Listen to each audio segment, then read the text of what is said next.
I'm not. I just build for purpose. And if we all built for purpose, we become environmentalists. And it's an inherent proclivity by humans to want to be in touch with nature. You want a window. You want to be able to see outside. You want to be able to breathe the fresh air. What I saw when I went to Brazil is everything had a plan, had a purpose. Walking in through the Amazon, nothing is out of place. Nothing is just thrown together haphazardly. They think about everything. They plan everything. There's no misuse of materials, and there's no wasted materials. Everything has a purpose.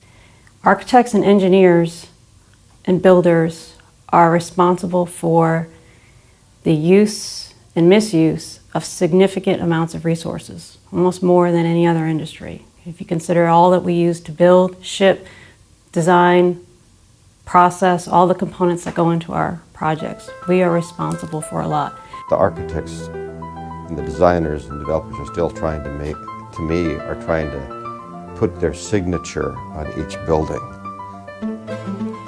In a village, they didn't do that. They did it out of necessity. I mean, you try to do architecture that's pleasing and acceptable to our eye, but it's not out of I'm going to make a name for myself. It's out of the true aspect of form follows function. You know, it's how people lived, how you want to live today, to recapture that village, that sense of village, and to do that, you can't go out there and I'm going to do my architecture this way. If we can educate developers and architects, we can incorporate these things in our plans, in our village. There's been baby steps as we go from just straight suburbia to something that's a little bit more of a mix of the residential and the retail components, to something that's a little bit more, adds in some of the play varieties. That has become new urbanism. The next step from the new urbanism concept of development is NeoRetroism. This is probably the best around in that it was so controlled, if you will, by the owners of what they wanted this property to look like. There are a lot of new urbanist developments.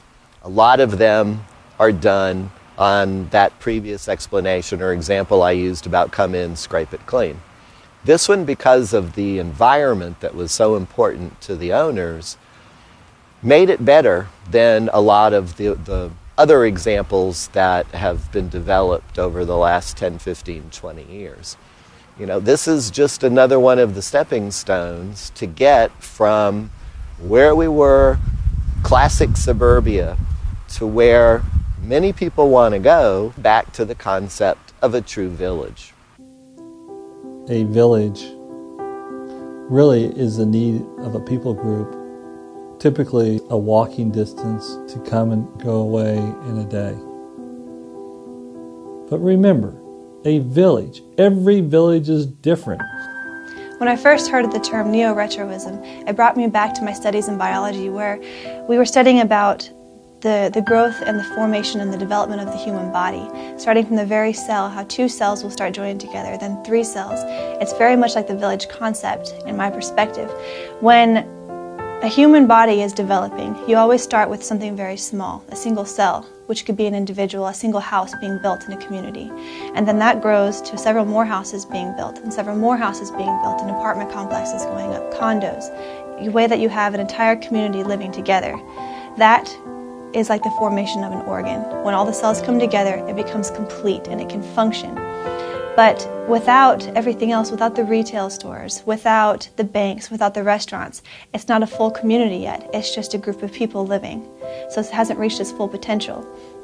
So go back to biology and add in another organ, and add in another organ. Bring in your retail, bring in your banks, bring in your restaurants, bring in your recreation, bring in your town center. All that together is like the formation of the human body when you start incorporating different organs into different organ systems, and then you enclose it within the walls, and you have a full functioning, self-sustaining system, and it's amazing.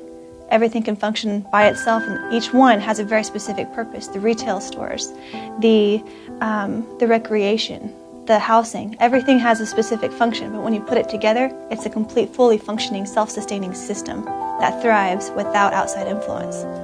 When people come to Adriatica, which is the first NeoRetroism project in the world, but when they come here, they say, well, golly, it's very nice.